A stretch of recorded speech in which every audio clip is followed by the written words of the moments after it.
Apakah dengan berdiam diri, sebuah masalah bisa terpecahkan dengan baik? Salut tout le monde, bienvenue dans ma video. Halo semuanya, selamat datang di videoku. Aku Vincent dan pada kesempatan kali ini, aku akan membahas sebuah karya sastra yang ditulis oleh Albert Camus pada abad ke-20, yakni berjudul Les Muets atau Si Bisu. Sebelumnya kita kenalan dulu yuk sama Albert Camus. Albert Camus seorang penulis yang lahir di Aljazair pada tanggal 7 November 1913.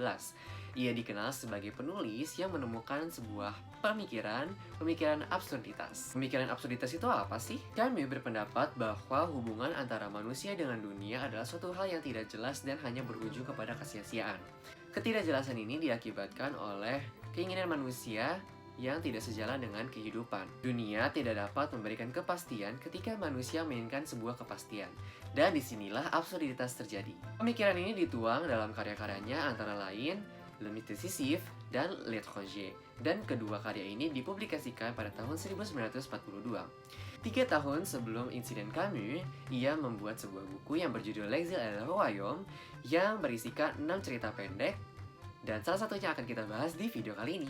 Inilah kisah Les Muets atau Si Bisu yang diciptakan oleh Albert Camus pada tahun 1957. Dikisahkan seorang buruh bernama Ivar yang pergi ke tempat kerjanya pada saat musim dingin melanda.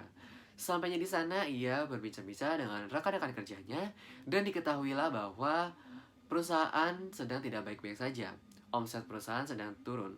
Dan untuk mempertahankan margin keuntungan perusahaan tersebut, para pekerja tidak akan mendapatkan kenaikan gaji. Para pekerja pun marah dan mereka pun memutuskan untuk mogok kerja selama 20 hari. Namun mereka merasa apa yang mereka kerjakan itu hanya sia-sia saja. Akhirnya setelah 20 hari mogok kerja, mereka pun kembali bekerja. Semuanya sibuk dengan pekerjaannya masing-masing sampai pada suatu ketika Monsieur Lassalle, atasan mereka, pergi menemui mereka untuk mengecek kondisi dan situasi mereka bekerja. Namun, keheningan terjadi.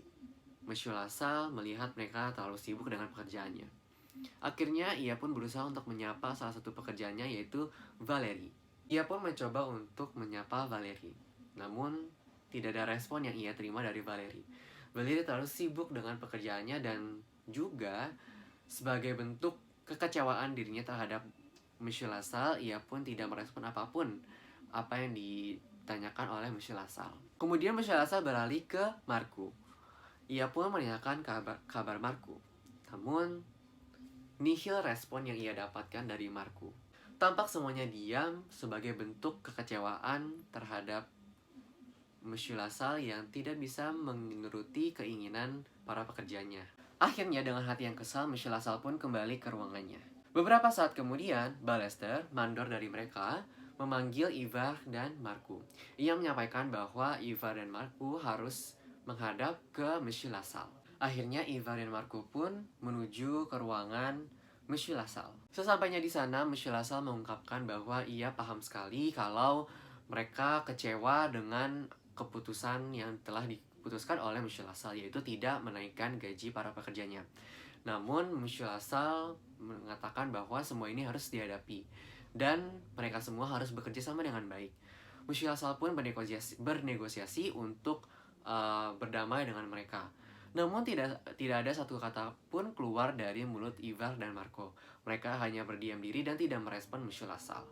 Suatu waktu Balester pergi mencari Dr. Germain karena putri dari pemilik perusahaan tersebut tiba-tiba saja drop.